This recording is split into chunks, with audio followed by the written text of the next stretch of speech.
Welcome back. Let's turn our attention to Liberia, where newly elected Liberian President George Weah faces high expectations in a country regarded as one of the poorest in the world, with an extremely underdeveloped economy, largely due to the first Liberian civil war in 1989 to 1996.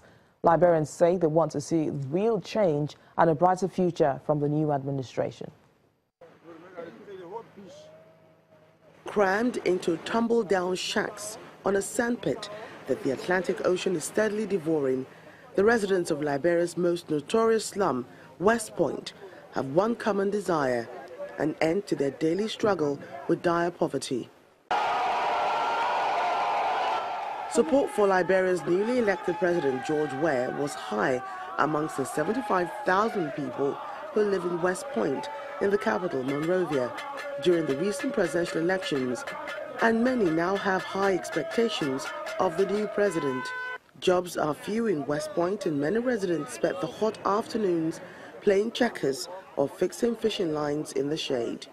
West Point's problems are echoed in varying degrees across Liberia, which has relied heavily on international donor support since the end of the war in 2003. Before the first round of presidential polls, residents told the media that they wanted to see change because outgoing Ellen Johnson Sirleaf was not helping the common people.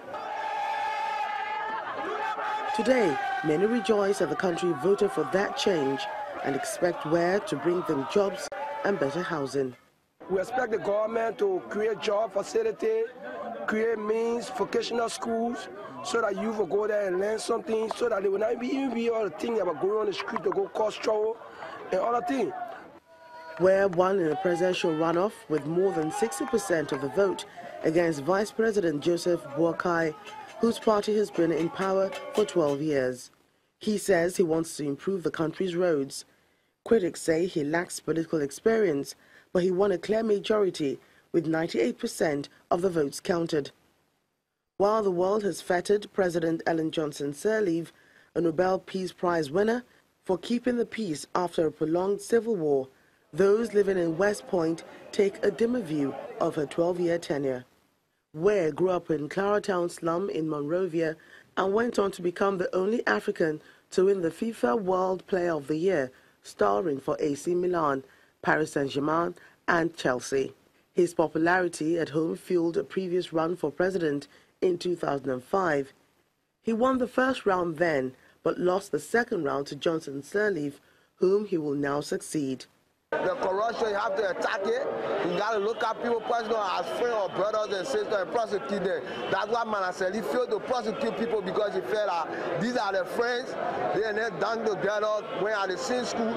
So, but for George Weah will prosecute people because he won for a good need. He has set a need in the international community. George Weah now has to deliver on his campaign promise that he can make a difference. We want to see infrastructure. We want to see infrastructure. We want to see that the ministries, the government stop renting houses from individuals. However, Weah's critics say he has offered few concrete policy proposals. His choice of running mate has also raised eyebrows. Jewel Howard Taylor, the ex-wife of Charles Taylor, a former president of Liberia, who is serving 50 years in a British prison for war crimes in neighboring Sierra Leone. Now let's bring things back home now. The Nigerian Senate in November passed the nation's automotive policy bill. The bill, which is yet to be signed into law, upsets much expectations for automobile assemblers in the country. Explaining some of the areas of consideration in the bill, the Director General of the National Automotive Design and Development Council, Mr. Jelani Aliyu, says investor confidence is significant. A strong part of moving the sector forward is investor confidence. I'm very, very happy that we have friends of Nigeria already here that are assembling vehicles. That is really dynamic and a great development, which is good for the country. As we move forward, we will have to work with even more friends of Nigeria to further strengthen this sector. We met not too long ago in South Africa with the AAAM. It included BMW, Nissan, we already have in Nigeria, Toyota, Ford is already here, Volkswagen, BAW, which is about to start production. These companies are very interested in coming into Nigeria, and there are three things that I think are crucial that would give them even more confidence in coming into the country. And the first and most important is policy, security, and stability. The automotive policy, for that to become law, to be passed into a bill and become law. And once that happens, we will be in the best position to protect friends of Nigeria investing in Nigeria in the automotive sector, to give incentives, tax holidays, and then make it a little bit harder for vehicles that Nigerians do not deserve to be able to allow those into the country. So this is really a good development. Like I said, the average Nigerian is really unable to buy a new vehicle. So we have already started discussions with both international and national financial institutions to see how we can provide, a sustainable vehicle financing scheme so that Nigerians will have access to all these great vehicles that are already being manufactured and the ones about to be. We will work even closer with these stakeholders so that very soon, through Nigerian banks and some of these international players, loans could be available to Nigerians to buy made-in-Nigeria vehicles.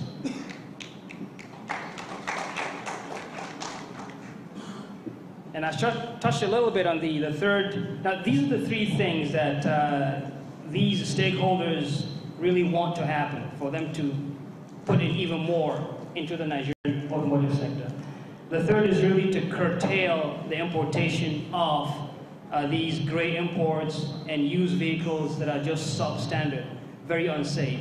I understand some of these vehicles have even been cut into two, brought into Nigeria, and then kind of welded back together. These are the types of vehicles that we cannot afford Nigerians to drive on the road. We just do not deserve that.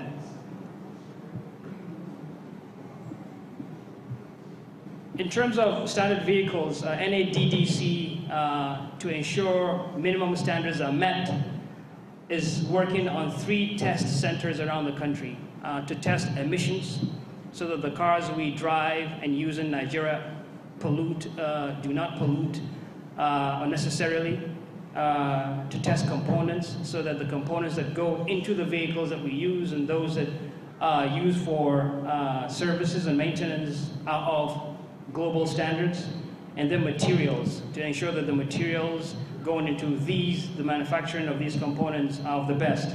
So we are about 80% done in building 3 test centers, the one in Zaria, the first in Zaria to test materials, second in Enugu to test components, and the third in Lagos to test emissions. So all these 3 projects are about 60 to 70% complete. We have components, we have equipment that has arrived in Nigeria, and we have equipment being supplied to go into these test centers. Also, key to the automotive sector is not just putting the vehicles together, but the ability and the capacity to build the components. As you know, a vehicle is made up of thousands of components. So in an effort to promote the local production of components in the country, we're looking at building 3 automotive industrial parks.